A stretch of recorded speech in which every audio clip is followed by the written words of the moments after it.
Hi, so I wrote something earlier today. It's not quite a poem, it's more of a piece of writing that sometimes rhymes, and it's called The Human Race is Sick.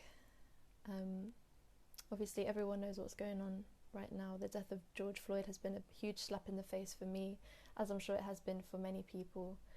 I thought things were getting better, I thought we were making progress as humankind, but clearly we are not. So yeah, I hope you'll listen to this. Our society is ill. It is unwell.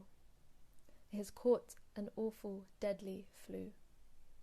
While the world spews the cough of the coronavirus, people die in hospital beds every day, yet still, the real sickness is the one that has been embedded in humankind's psyche for generations. It's a sickness that we can't treat with a pill or relieve with machines of ventilation. This virus has deliberately been given to us by the people who call themselves protectors and say, in them we can trust. It has deliberately been passed down through generations with force for greed, power, and wealth of one nation, and the suffering, struggle, and oppression of another. Some milder symptoms of this virus include fear of other, discrimination, ignorance, complacency, being blind to one's privilege. Some infected bodies may utter, "But all lives matter," when the virus rears its head. In more serious cases, the infected person may experience murderous tendencies, violence, handcuffing the innocent, and complete disregard for human life. But luckily, this sickness has a cure. It can only be cured by the person who has caught it, though. No doctor or nurse has the antidote for it. It is the poisoned body's responsibility to look in the mirror with honesty, maybe with guilt, with sadness, with anger, and finally with strength, and to decide that he will no longer allow himself to be sick. It is crucial that we cure this illness now. It's no longer the time to be sleepwalking through a reality that is screaming for us to wake up. If we stay asleep, sadness, pain, and struggle will ensue for decades to come, as it has decades before. Some helpful antidotes for this virus include education, reading, watching documentaries, listening to informative podcasts, speaking out when a sick person intends to spread their germs, stopping them in their tracks, protesting in the streets of your city to tell the infectors that you are well aware of their manipulative tact. And perhaps the most effective antidote is this: look in the mirror and dismantle it.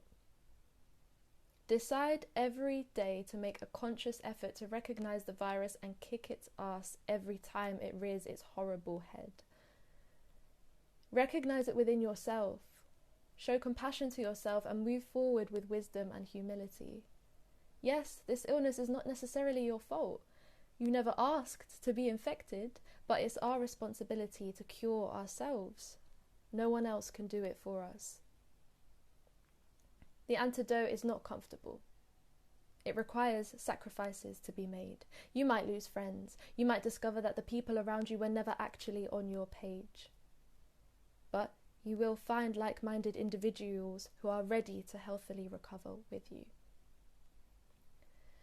So, although the sickness is sinister and can be creepy and sly, I have faith in all of us as one humankind, to cure ourselves and move forward with awareness, to fight for the end of oppression, injustice, and violence.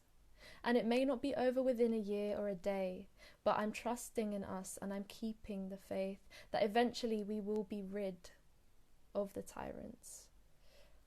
By standing together, we can end this deadly virus.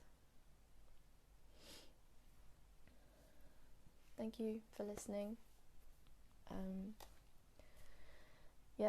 The world is looking really bleak right now. We're in the middle of a fucking pandemic and we have to go out in the streets and declare that Black Lives Matter. You know, I said in my previous post, you would think that this is obvious, you know, but we are not going to shut up. I'm not going to shut up. And, you know, I have been naive in the past, so I'm going to educate myself as well. So yeah, thank you so much for watching, and I'll see you very soon.